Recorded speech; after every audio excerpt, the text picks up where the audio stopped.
Viven la plenitud de la buena noticia.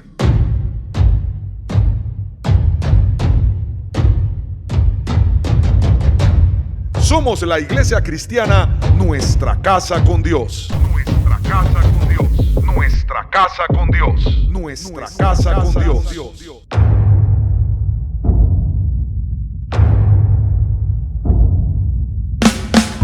Vamos todo el mundo a adorar. Vamos en familia a clamar. Vamos todo el pueblo a buscar el rostro de Jesús, el rostro de Dios. Ven a mi casa, nuestra casa con Dios. Ven a mi casa, nuestra casa con Dios. Ven a tu casa, nuestra casa con Dios. Ven a tu casa, nuestra casa con Dios. En la voz del pastor Manuel Pajarín Vergara. Muy bien, dice concepción virginal. Así es, concepción virginal. Estamos en una época donde la gente se está afanando, sigue afanada y seguirá afanada, porque la Navidad es sinónimo de gastar a manos llenas. La época de fin de año es sinónimo de que tenemos que pasarla bien. Y como estos días escuché de nuevo con el dolor de mi alma, mientras haya comida en Navidad y en Año Nuevo, no faltará la comida nunca este año en la casa. Y casi colapso y me muero yo, porque eso es un agüero. Ay, Dios mío, así es. Hay gente que le tiene más fe a esa tradición que al Señor Jesucristo. De hecho, cuando yo estaba pelado, había gente que salía con maletas el 31. Así es, porque eso era, vamos a viajar, vamos a ir de aquí para allá. Qué belleza era pensar así. Dios mío, me acuerdo de eso. Me acuerdo de que también comían, ¿se acuerda de las uvas? Y contaba, eso también, allá en Venezuela también contaban las pepas. ¿Y el resultado para qué era? ¿Para qué?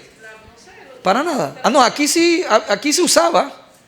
No, eso era, si nos comíamos las pepas el jueves, el domingo estábamos comprando el número. Era para eso. Allá no hay lotería, allá en Venezuela sí hay lotería. Acá lo usamos para eso. Y dice la leyenda negra que había gente que ganaba siempre. Aunque nosotros nunca ganábamos con ese número. Di que 24, en la mía habían 24. No salía 24, salía que 72. Un día yo pensé, debimos haber sumado todas las pepas, quizá hubiera sido 92, que fue el número que salió, pero si yo hablaba eso me hubieran dado en la cabeza, porque la lotería era sagrada en la casa donde yo vivía, eso era una cosa. Y la gente cree mucho en eso. Así que vamos a orar para que el Señor nos hable en esta enseñanza y podamos entonces seguir comiendo pavo y jamón en este día. ¿Todavía queda? ¿Todavía hay? Ahí en la casa. Señor Jesús, Padre Santo, declaramos que esta es mi Biblia, esta es nuestra Biblia, Dios Todopoderoso. Y soy lo que ella dice que soy. O sea, que soy tu hijo. Somos la iglesia, el cuerpo de Cristo. Somos la nueva criatura. Oh sí, Señor, la novia de Jesucristo. Somos el templo del Dios viviente, nación adquirida por precio de sangre de todo pueblo, linaje y nación, real sacerdocio, embajadores de Cristo. Eso es lo que somos, siervos tuyos, Dios Todopoderoso, amigos tuyos, oh sí, coherederos con Cristo del reino venidero. Gracias, Señor, porque somos todo lo que tu palabra dice que somos, lo creemos, Dios. Por eso te pedimos, Señor Jesucristo, que nos des pleno conocimiento de la voluntad de Dios Padre y que nos concedas sabiduría y comprensión espiritual para oír y entender la verdad de la maravillosa gracia de Dios en Cristo Jesús en el nuevo pacto. Amén y amén. Es en el nuevo pacto. Y yo deseo que usted y yo empecemos siempre a estar pensando en qué pacto vivimos. cuál es la verdad para nosotros en la promesa en la que estamos conviviendo actualmente. Porque hoy nos celebramos el nacimiento de un niño Dios. Hoy celebramos el nacimiento de la vida eterna, de la vida espiritual, por obra de la obediencia perfecta de un solo hombre. Hoy estamos celebrando que lo eterno pudo ser concebido en la imperfección, que lo eterno pudo ser concebido en lo terrenal, que lo eterno nace para darnos eternidad. Eso es lo que estamos celebrando hoy. Si queremos celebrar algo, celebremos que lo eterno cumplió su palabra y fue concebido, imposible para el hombre, pero posible para Dios. Fue concebido en lo terrenal, en lo imperfecto. Dice el libro de Romanos capítulo 5, vamos a leer el verso 15, dice: pero la transgresión de Adán no puede compararse con la gracia de Dios.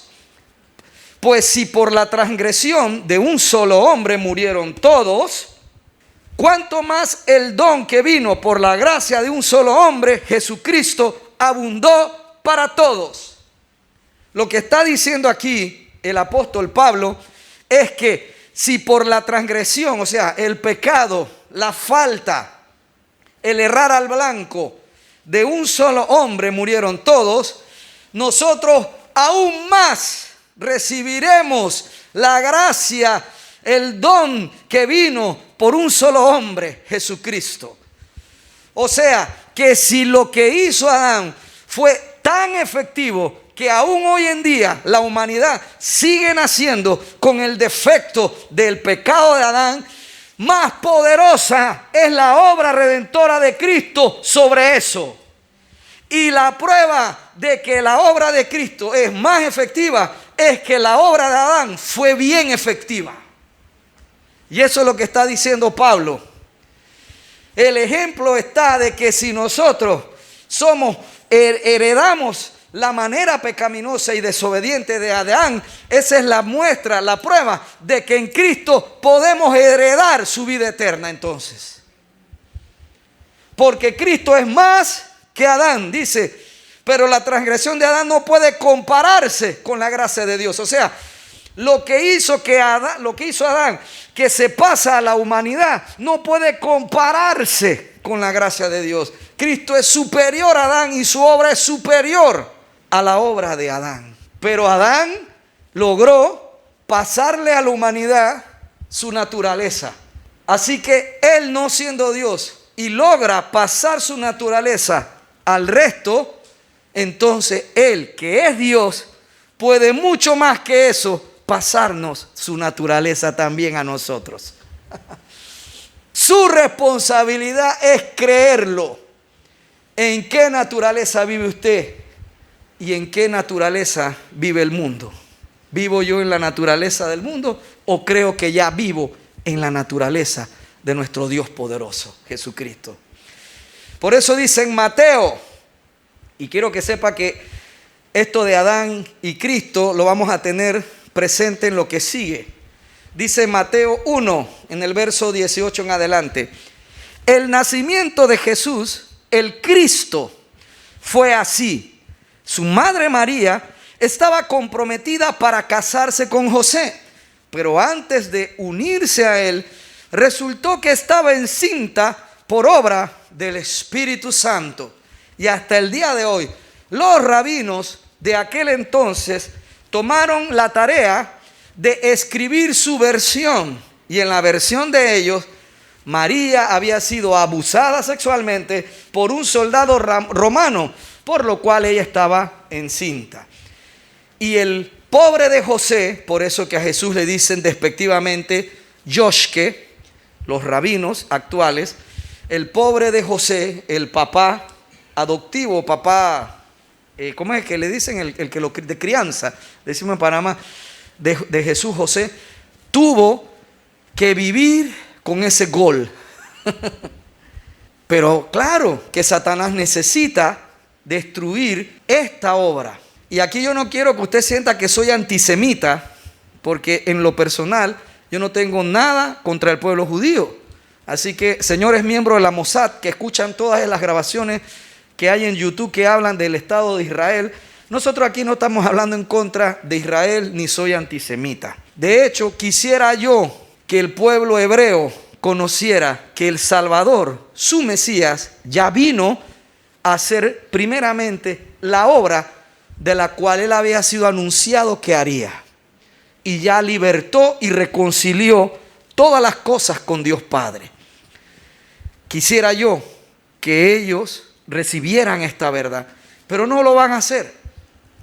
Así que yo tengo que basarme en los hechos, y los hechos tampoco me indican a mí que nosotros debemos menospreciar al pueblo hebreo, como tampoco debemos estar menospreciando a ningún otro ser humano. ¿Por qué digo esto? Porque este versículo 18 es uno de los versículos más atacados hoy en día por los pensadores, filósofos o estudiosos de la ley hebrea, los rabinos actuales y los rabinos de hace 2000 años hacia acá. Este es uno de los pasajes que más estudian y que usted puede encontrar ya hoy en día en internet, en YouTube, las mejores y más exquisitas explicaciones de por qué esto es falso o está mal interpretado. Pero yo entiendo que tienen que darle golpe, porque el hecho de la concepción virginal tumba toda la idea de que Jesús no es el Mesías. Y hace poco encontré en el Punto Breslov de un predicador, un rabino, donde hablaban de que definitivamente cuando Isaías dice la profecía, ahí en Isaías, creo, si no me equivoco, el 7, si me estoy equivocando usted perdóneme, hermano, que yo a veces se me dan los números, pero Isaías le dice al rey de Judá, ¿qué señal quieres que te haga el Señor? Pide la más difícil. Y él dice, no, yo no voy a estar pidiendo señales a Dios. Entonces el profeta se enoja y dice, como no pediste señal, ahora el Señor te dará señal.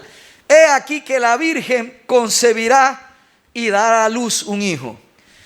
Pero como en una parte del capítulo, el señor Isaías recibe la orden de Dios de que tome a su hijo y lo lleve con él, y después no habla más nada. Estos días escuchaba que tenía que ver, era con eso, con el nacimiento de ese niño, la profecía, y no tenía nada que ver, que le estaba dando a él, a Judá, no tenía nada que ver con el Mesías Jesucristo.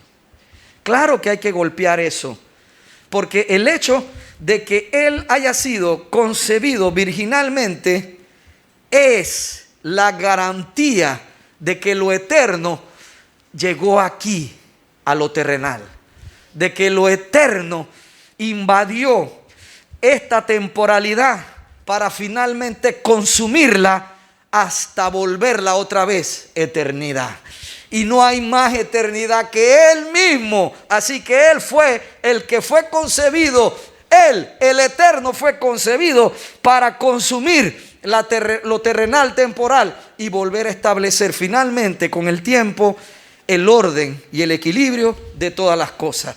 Por eso aquí dice que resultó que estaba encinta por obra del Espíritu Santo.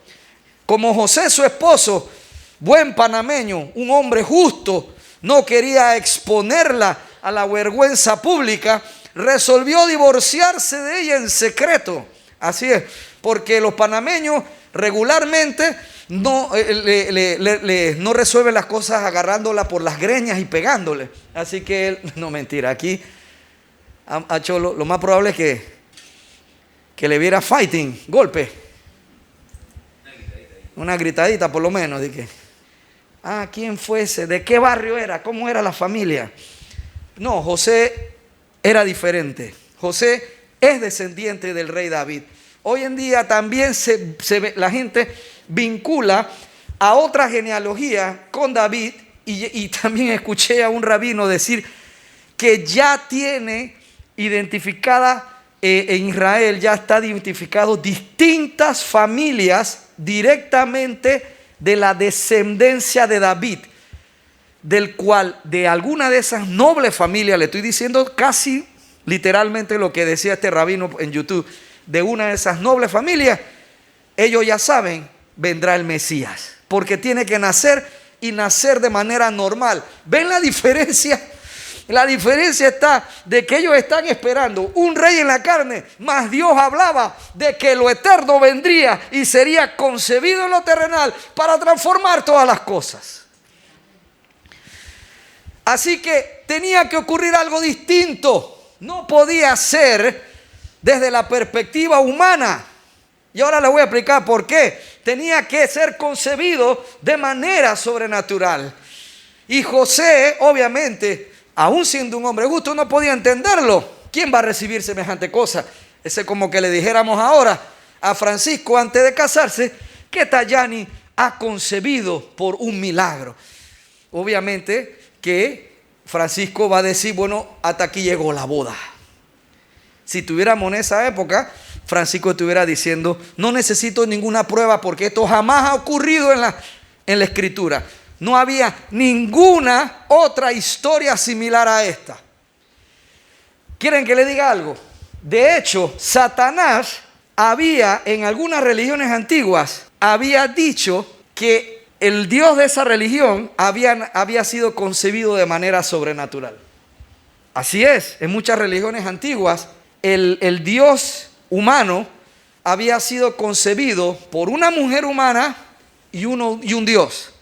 Y entonces esa concepción divina traía a Nimrod en una de esas religiones. Era el hijo de Dios. Y así ese concepto en religiones muy antiguas de la Virgen con un bebé en los brazos no es inventado por el catolicismo de hace 1700 años. Es un concepto mucho más antiguo. Entonces viene Dios y pareciera que Él se copiara de eso, pero Él no se está copiando de eso. Es que ese plan venía desde el principio. Yo siempre que pienso en esto, creo que en las regiones celestes, los demonios, Satanás, sospechaban, tenían una gran idea de lo que iba a acontecer, de que el Hijo de Dios se iba a convertir en ser humano y lo iba a enfrentar en este terreno. Así que desde el principio, para mí, en mi opinión, y usted puede pensar que estoy loco, piénselo, pero en mi opinión, desde el principio, Satanás estaba ya burlándose o haciendo su propia versión de lo que iba a pasar, de lo que finalmente 3.000, 2.000 años después de estas religiones ocurrió. Así que la referencia que tenía José era más pagana que de la ley de Moisés dada por Dios. La idea de que María había concebido de una forma sobrenatural por el Dios Todopoderoso parecía más de las religiones paganas, de los perros, como ellos llamaban a los impíos, que de la Torá. Así que obviamente ese hombre estaba, ¿qué?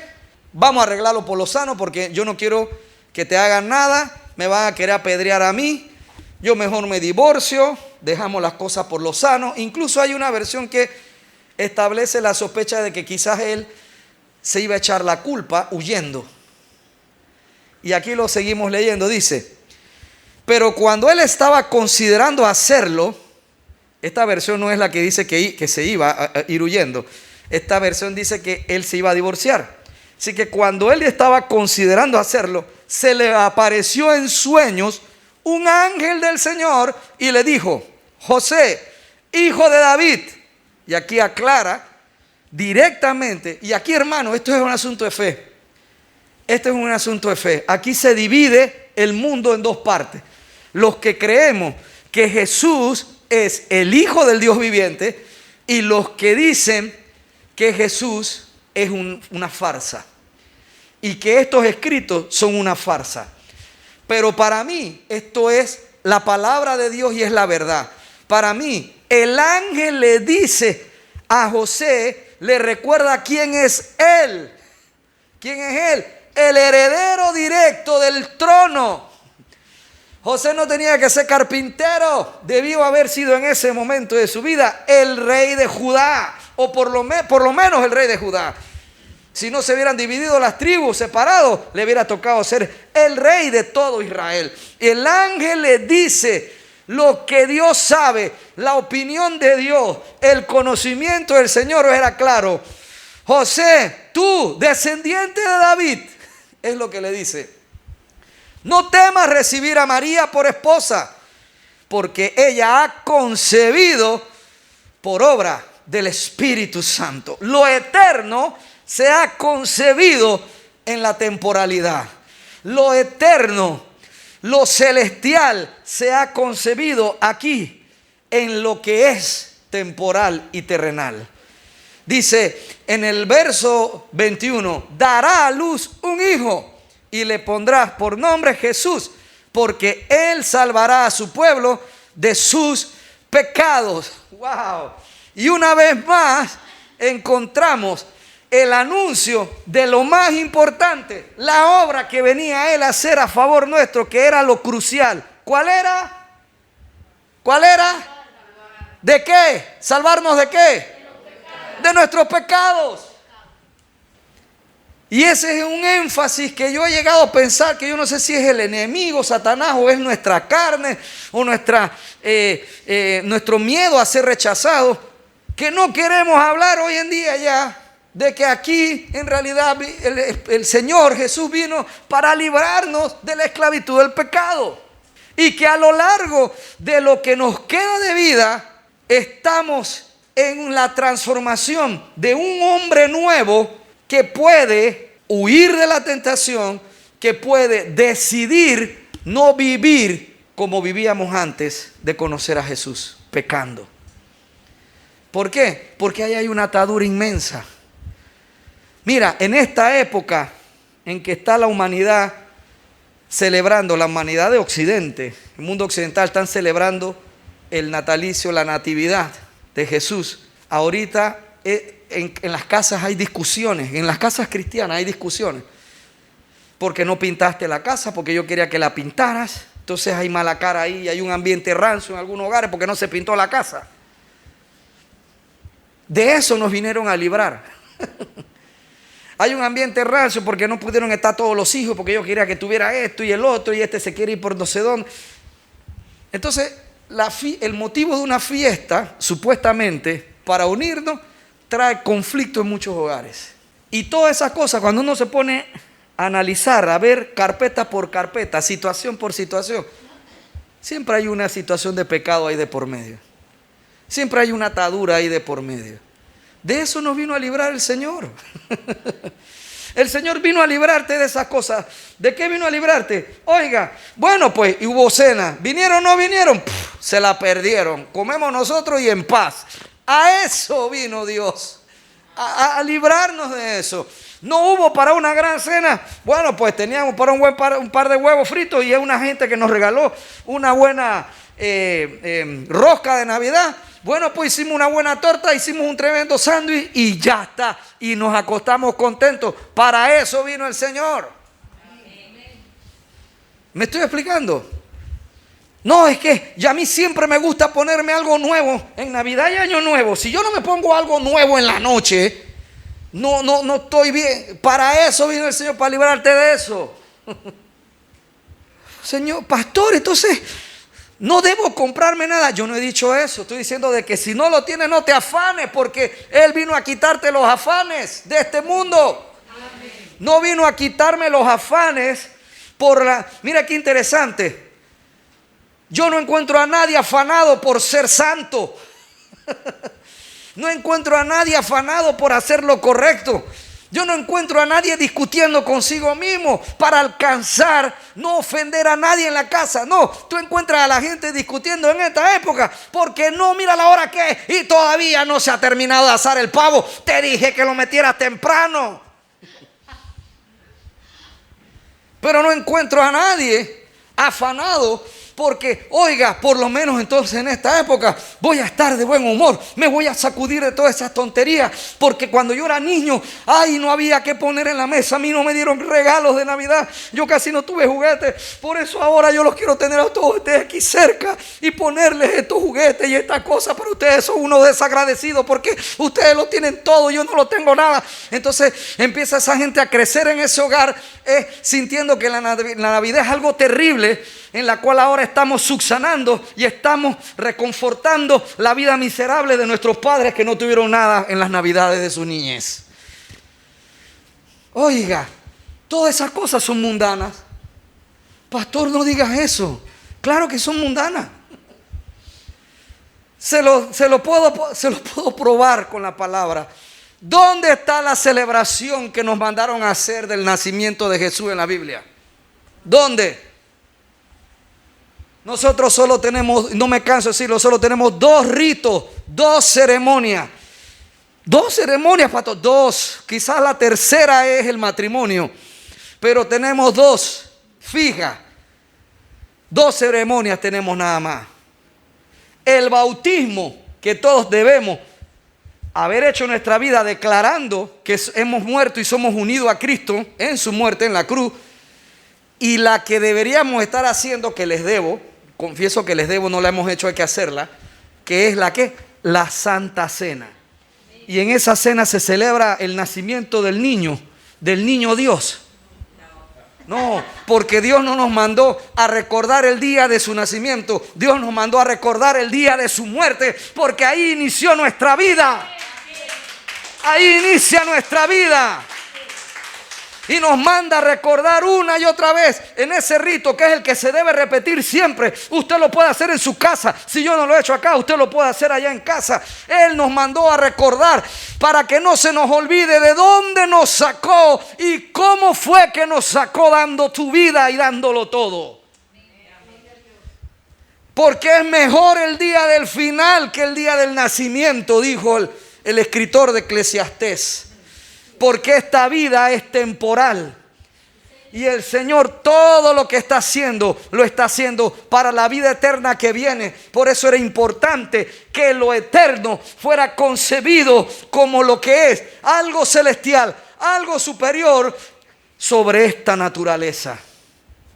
No podía ser el hijo de José, no podía serlo. Oiga, mi querido hermano, y la Biblia hace un énfasis en la virginidad de María. Y está allí claro. Y esa explicación es sencilla. La sangre de los animales no era suficiente para limpiar permanentemente los pecados. Por eso, cada año en Yom Kippur, el sacerdote tenía que ofrecer sacrificio de sangre. Escuche esto, en este orden: por sus propios pecados y después por los pecados del pueblo, porque él tenía que considerarse a sí mismo antes de el derramamiento de la sangre por el pecado de la nación. Pero el cordero inmolado que de Dios derramó su sangre no por sus pecados, porque no tenía ninguno, sino por los pecados de toda la nación judía, que iba a nacer, y de toda la humanidad no judía que estaba allí y que estaba por nacer. Pero para que esa sangre fuera buena, no podía ser sangre humana, porque Dios no iba a reemplazar la sangre de los animales por una sangre humana. Esa sangre humana ya la estaban derramando los mayas, ya la estaban derramando los aztecas, ya la estaban derramando los incas, ya la estaban derramando en otras civilizaciones allá en la Polinesia. Ya había sacrificio de sangre humana en todas partes. Incluso los egipcios al principio de su religión derramaban sangre humana. Ya se encontró el faraón que cambió con unos sacerdotes, cambiaron eso porque era demasiado costoso. Y también eso de que tiraban a la gente viva a que se fueran a servir al faraón en la otra vida, también quitaron eso porque les pareció que algo les decía internamente de que esto está equivocado. Entonces empezaron a hacer figuras y estatuillas de los sirvientes, de los médicos, de las mujeres de él y todo, y se lo pusieron de que es lo mismo, nacerán con él en la otra vida. Ya había sacrificio humano. El Señor no iba a reemplazar la sangre de los animales por la sangre humana natural. Era necesario que Cristo presentara una sangre superior, Yo sé que usted me dirá, ¿de dónde está eso en la Biblia? No, la Biblia no lo dice. Pero esto es una de las cosas que están implícitas en la palabra. La sangre de María no se mezcló con la de él. Él no tenía la sangre de José porque José no puso el espermatozoide. Y María tampoco puso el óvulo. No me venga acá y diga, no, pero el Señor agarró el óvulo de María. No. Porque eso es lo que hemos querido endiosar a quien no debemos endiosar. De que Jesús tiene las características físicas de María. E incluso yo en mi niñez llegué a oír en algunos lugares con el acento español lo que pasa es que ella no tenía nada de José, pero Jesús no tenía nada de José, pero tenía todo de María porque ella era la mamá. Entonces cuando uno va creciendo, uno en la mente se hace de que, es que él agarró el óvulo de María y lo fecundó. No crea cuento, él fue puesto ahí, listo ya. El cigoto fue puesto ahí, fecundado ahí, si es que estoy siendo redundante cuando digo cigoto, cuando se puso ahí, esa fue la primera inseminación artificial de la humanidad. Pero la hizo ¿quién? El creador del cuerpo humano. Y el Espíritu Santo llegó y depositó a Cristo en el vientre de María, listo para crecer.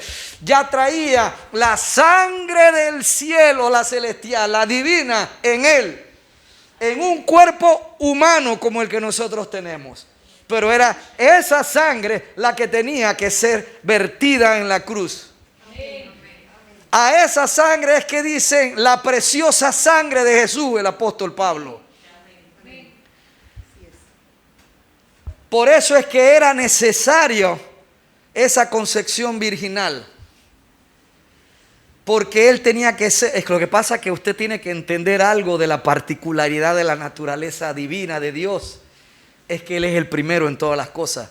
Jesús no podía ser igual. Dice, no, vamos a agarrar a esta que tiene 7 hijos, está probado que pare bien. Vamos a poner. No, tenía que ser un lugar nuevo. Nadie podía haber crecido en ese vientre. Él tenía que ser el primero. Pero hay una razón también para que eso se diera de esa manera. Porque Jesús viene a ser el último Adán. Él es el segundo primer hombre. Y para hacerlo, él tenía que venir en iguales condiciones que Adán. Aunque Adán no tuvo un vientre que lo recibió, sino que fue la misma tierra, el vientre del cual él es formado y le soplan la vida. Asimismo Jesús entonces tenía que venir de un lugar nuevo, de un lugar virgen donde no había sido concebida vida todavía. Él tenía que crecer y ser formado ahí en una humanidad que ya existía. Así que esa era la razón también por la cual tenía que estar en ese lugar y ser el primero para cumplir las condiciones de unas leyes en el cielo que solo conoce Dios y nosotros desconocemos, pero que rigen las cosas.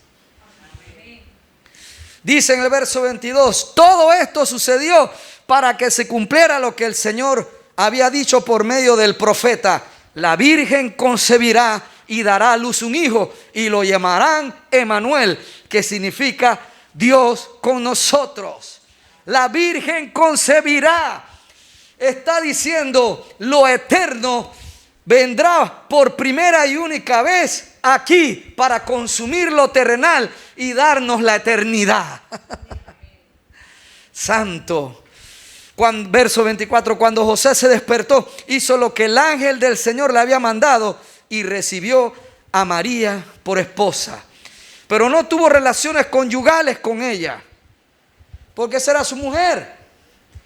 Y después tuvo hijos, de los cuales uno de ellos fue uno de los apóstoles principales, uno de los ancianos de la iglesia de Jerusalén, Santiago, Jacobo o Santiago, como aparece en la Biblia.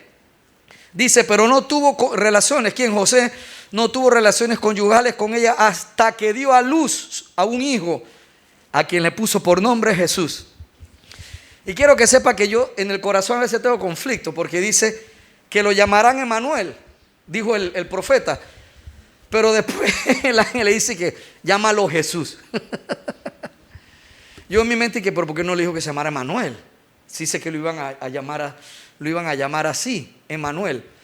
Por aquí le suelto algo para que usted no duerma. Para que usted no duerma allá en su casa, los que le gusta pensar en esta cosa.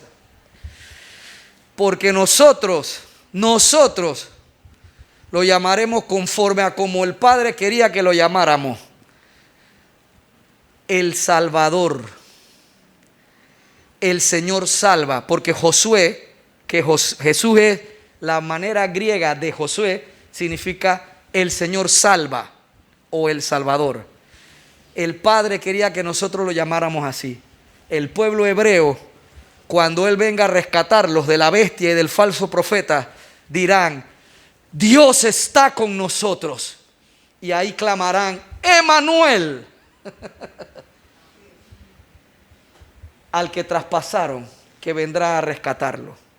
¿Me estoy explicando? Son dos situaciones diferentes. El pueblo de judío, cuando estén ahí acorralados en Jerusalén por todas las naciones, lideradas por la bestia. Pasa que a mí no me gusta llamarlo anticristo porque el Apocalipsis lo llama la bestia. Pero el anticristo, la bestia y el falso profeta reunirán a las naciones más poderosas y rodearán a Israel para destruirlo. Y ahí en medio de eso, cuando ellos se sientan que están perdidos, mirarán al que traspasaron y ellos van a clamar: Emmanuel. Porque ahí se darán cuenta: Dios está con nosotros, que es lo que significa Emmanuel. ¿Y a quién le dirán así? Al Mesías, al que nosotros llamamos el Cristo, Jesús, el Señor salva. ¿Me estoy explicando? Eso para que usted no duerma, ¿no? Y después discuta conmigo o escriban cosas raras abajo del video. No importa. Lo importante es que, mi querido hermano, la naturaleza de Adán determinó la naturaleza de los siguientes seres humanos. Así que la naturaleza del siguiente Adán determinaría la naturaleza de los que creyeran en el Mesías de Dios. No podía ser la sangre de Jesús una sangre idéntica a la de Adán. Tenía que ser una sangre nueva, una sangre celestial. ¿Para qué? Para que nosotros podamos ahora, después, cuando creemos, ya tener y llevar en nosotros la imagen de lo celestial que traía esa sangre. Oiga, pastor, eso está enredado. Dice en 1 Corintios 15, verso 21. De hecho, ya que la muerte vino por medio de un hombre, también por medio de un hombre viene la resurrección de los muertos. Eso es lo que estamos celebrando hoy.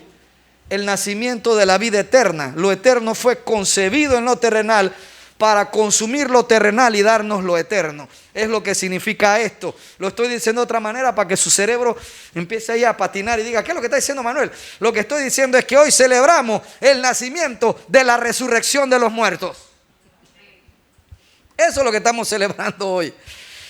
Dice verso 22 de 1 Corintios 15: pues así como en Adán todos mueren, y esa es su herencia, también en Cristo todos volverán a vivir. Pero cada uno en su debido orden. Santo. Cristo las primicias. Después, cuando Él venga, los que le pertenecen. ¿Ven la naturaleza del primer Adán y la del último? ¿La pueden ver? En Adán, dígalo, en Adán todos mueren. Esa es la naturaleza de Adán. Pero vean la naturaleza del último Adán, el segundo hombre. Dice: en Cristo todos volverán a vivir. Así que yo lo leería de esta manera: en Adán todos mueren, pero en Cristo todos volverán a vivir. Y ahí vemos las dos naturalezas. Dice, ahora me salto al verso 45 de 1 Corintios 15. Así está escrito: el primer hombre, Adán, se convirtió en un ser viviente. El último Adán, Cristo, en el espíritu que da vida. Santo. No vino primero lo espiritual, sino lo natural. Aquí está el apóstol Pablo hablando profundidades. Dice: no vino primero lo espiritual, sino lo natural, o sea, Adán, y después lo espiritual, o sea, Cristo. El primer hombre era del polvo de la tierra. ¡Oh, santo! Y el segundo hombre del cielo. ¡Aleluya! Su sangre no podía tener la sangre de María.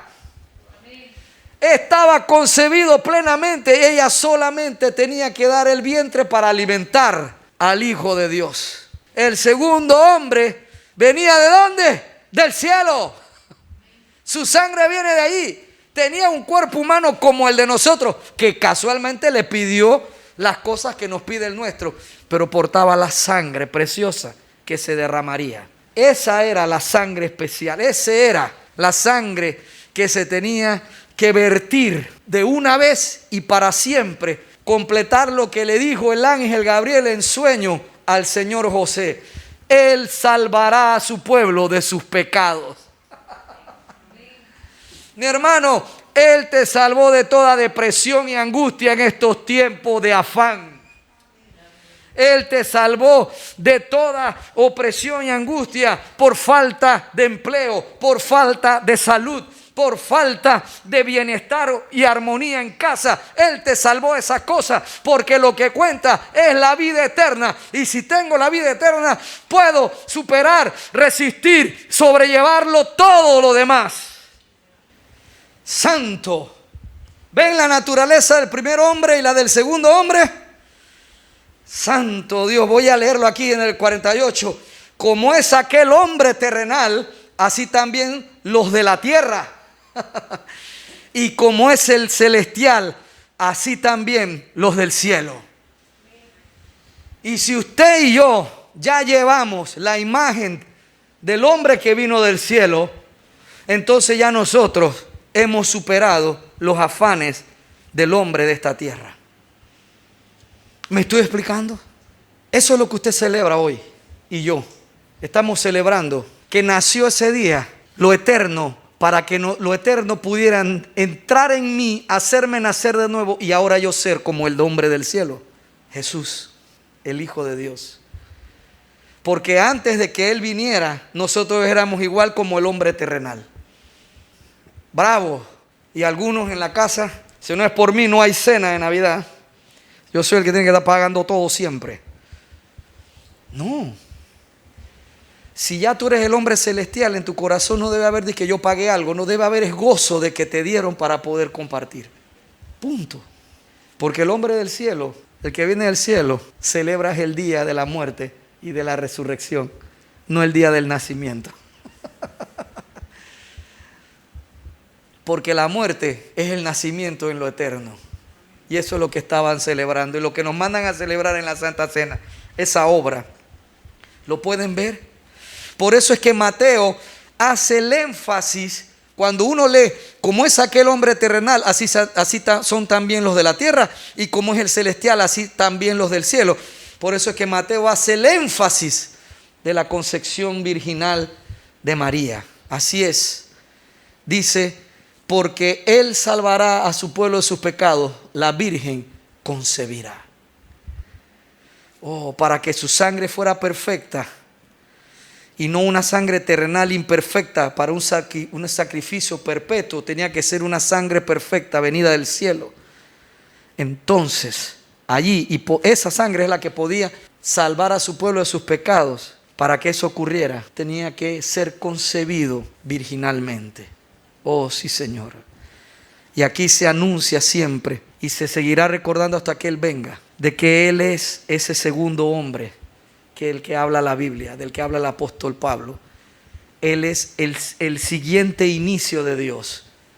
Cuando las cosas estaban más oscuras, cuando el pecado había sobreabundado, el Señor hizo un reset.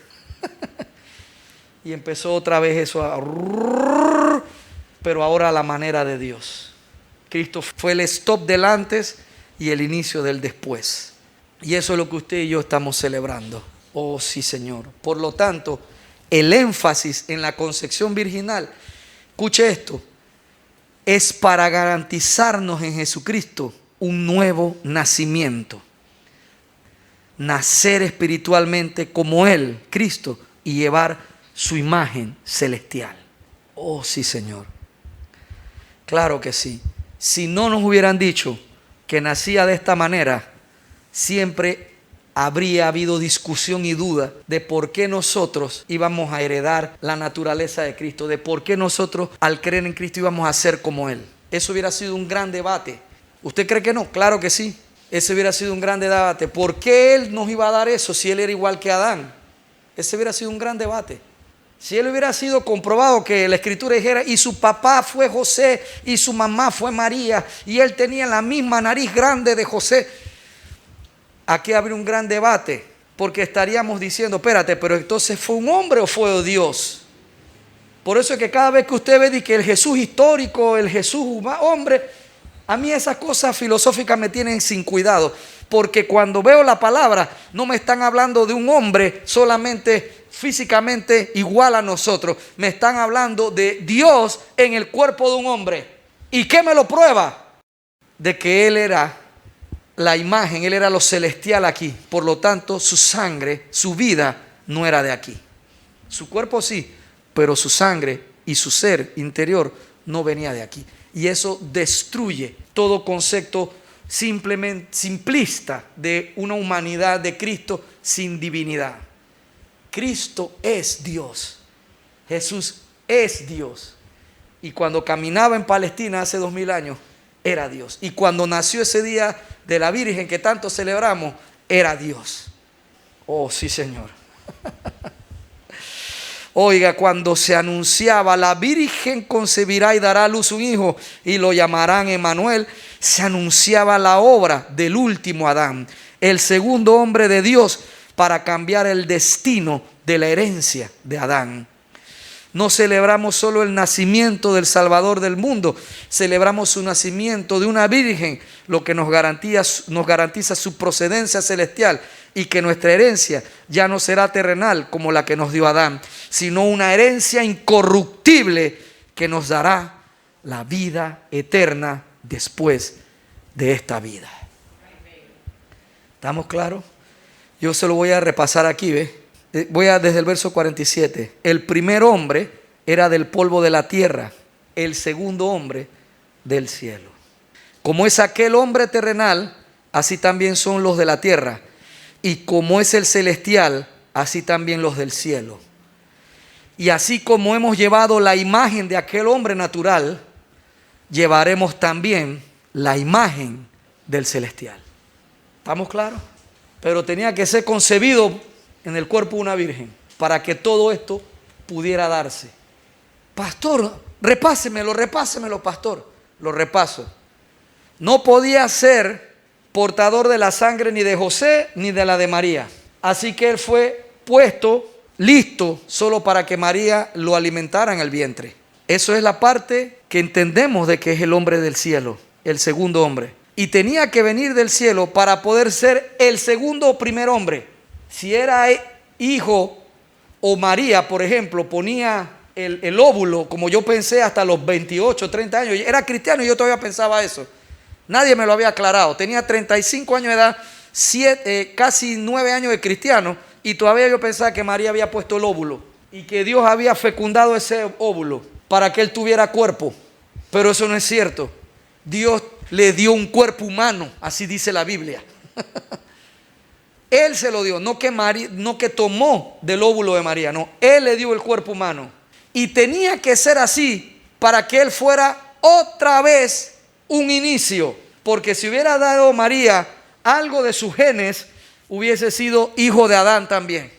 Pero no es hijo de Adán, el Cristo. El Cristo es hijo de Dios. Y la otra razón de que fuera una virgen era precisamente otra razón que sustenta para poder establecer el nuevo inicio. No podía ser el segundo hombre un nuevo inicio si tenía sangre del primero, y no podía ser el segundo hombre un nuevo inicio de parte de Dios si venía en un vientre ya usado. Todo tenía que ser nuevo para que se cumpliera la verdad de que Él era el que iba a hacer nuevas todas las cosas. ¿Me explico? Tenía que ser nuevo todo. Así que usted y yo celebramos eso. Pastor, todo eso que está usted diciéndome está chévere, pero ¿de qué me sirve para poner el pavo y el jamón ahora el otro viernes? Pues quiero que sepa que sin fe no te sirve de nada. Vas a comer bacalao entonces. Pero con fe te sirve de que haya o no haya pavo y jamón. Ya estás gozoso, porque ya tú no llevas la imagen terrenal del primer Adán. Ahora tú eres portador de la imagen viva del hombre celestial, el segundo Adán. Eso es lo que cuenta. Ahora tú tienes esa imagen. Pastor, está bien, pero espiritualmente ¿eso de qué me sirve? Que si tú no llevas por fe la imagen del hombre del cielo, el segundo Adán, no puedes resucitar después de esta vida. Pastor, ahora sí me enredó. ¿Qué no entiendes? Que el primer hombre, el segundo hombre que venía del cielo, al morir sin pecado y por venir del cielo, podía ser levantado por el Espíritu Santo de la muerte? Y si por uno entró la muerte para todos y por otro entró la vida eterna, significa que ahora el que cree en Él, nosotros somos portadores de la misma naturaleza que Él tenía. Por lo tanto, cuando el Espíritu Santo, cuando el mismo Cristo, la trompeta, dice que con voz de mando, con trompeta de Dios, nos llamará, sal Manuel del sepulcro. Ahí lo que va a responder no es la naturaleza de la imagen del hombre terrenal del cual yo vengo. Va a responder es la naturaleza del hombre celestial que ya yo llevo aquí en mí. Esa es la que va a abrir los ojos y decir, ahí voy, Señor Jesús. Llegó mi momento, la manifestación de la gloria de los hijos de Dios. Si no llevo esa imagen del hombre celestial, cuando me llame, no voy a responder. Oh, sí, santo Dios. Pensé que se iban a volver locos aplaudiendo. Cuando uno hace las prédicas, uno ve esas escenas. Uno ve esas escenas en la mente. La gente parada, aleluya, gloria a Dios. Y las lágrimas, yo veo las lágrimas. Y que gracias, Padre, porque llevo la imagen del hombre celestial ahora en mí. Y me quitaste la imagen del hombre terrenal. Santo Padre, pero la realidad es esta. Me conformo con que usted y yo lo vayamos recibiendo y entendiendo. Amén. Ahora te voy a decir de qué te sirve esto para la vida cotidiana. El que lleva la imagen del hombre celestial enfrenta lo terrenal desde lo legal, lo eterno. ¿Me explico? De Dios. Ya no veo las cosas en simple humano. Ya yo porto un lenguaje nuevo, una naturaleza diferente que me hace ver que las cosas que están aquí sucediendo pasarán. Pero eso no será lo que se quede eternamente, sino que lo que viene después de estos problemas es lo que cuenta. Por lo tanto, ¿para qué afanarme? ¿Para qué enojarme de una manera en que no hay retorno a mi rabia? No, mejor perdono, mejor me apaciguo, porque sé que ya yo no dependo de nada de lo que ocurre aquí, sino de todo de lo que viene de allá arriba. Esa es la diferencia. Vamos a adorar a nuestro poderoso Dios. Póngase de pie ahí conmigo. El Señor es bueno. ¿Es bueno o no es bueno? Así es, el Señor es bueno. Sí, Señor. Sí, Señor. Oh, santo, santo, santo eres, Padre. Santo, santo, santo eres, Señor. Nosotros, Padre, llevamos, Padre, la imagen. Oh, sí, Señor, la naturaleza del segundo hombre que vino del cielo. Llevamos la imagen celestial tuya. Por eso dependemos no de lo que sucede aquí, sino de lo que viene de arriba, de lo que tú dices. Si tú dices que todo está bien, yo acepto lo que tú dices y no la adversidad que veo. Entonces tomo de lo que tú me has dicho, que todo está bien, y le hablo esa palabra a la adversidad de mi vida y le digo: detente, todo está bien. Si estoy enfermo en lo terrenal, pero de ti, del cielo, de donde yo realmente dependo, baja la palabra y dice: tú de tu boca eres sano. Entonces tomo lo que viene del cielo, de cuya imagen ahora yo llevo, y le digo a la enfermedad terrenal: sé sana y sal de mí ahora, porque yo dependo de lo celestial, de lo que viene del cielo, de lo que viene de tu boca, Dios Todopoderoso, Jehová, Señor nuestro, de lo que viene de ti, Jesucristo. Y sepa usted, hermano, que la última palabra no se ha dicho todavía en tu situación, porque si allá de lo celestial sale de la boca de Dios que se resuelva todo, se resolverá entonces. Y tener esa esperanza no es malo. Ese tipo de esperanza es buena, porque tú tienes pensamientos de bien y no de mal para nosotros.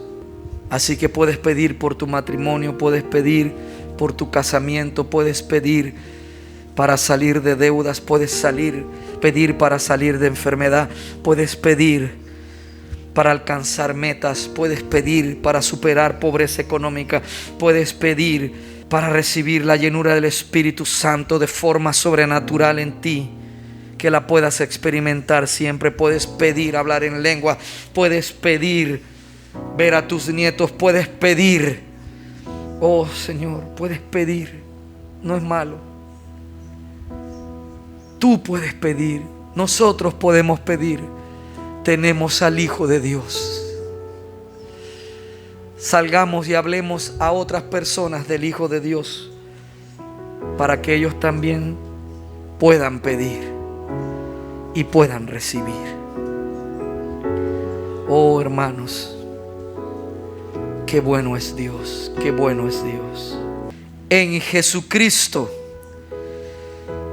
el Señor ya te ha bendecido y te ha guardado. Jehová ya ha hecho resplandecer su rostro sobre ti, y en la cruz de Jesucristo tuvo de ti y de mí misericordia. El Señor, en la resurrección de Jesucristo de la muerte, alzó permanentemente su rostro sobre ti y sobre mí, y nos regaló, puso en ti y en mí, en Jesucristo, su paz, para que tú y yo seamos llenos del conocimiento de su voluntad en toda sabiduría e inteligencia espiritual, para que tú y yo andemos como es digno del Señor, agradándole en todo y llevando fruto en toda buena obra, y creciendo cada día más en el conocimiento pleno de nuestro poderoso Dios Padre y de nuestro amado Salvador Jesucristo. Amén y amén.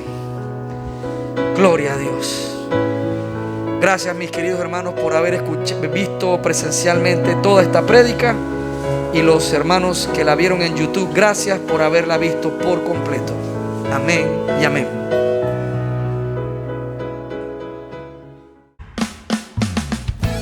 Muchas gracias por escuchar todo el mensaje.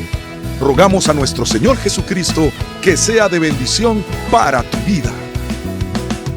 Recuerda, lee tu Biblia y congrégate en una iglesia cristiana que predique que Jesucristo es el Señor, y que también enseñe la libertad del nuevo pacto de la gracia de Dios por medio de la muerte y resurrección de nuestro Señor Jesucristo. La iglesia cristiana Nuestra Casa con Dios está ubicada en Panamá Oeste, Arraiján, Vista Alegre, Vía Panamericana, en la Plaza Víctor, local número 12, frente a Cochés.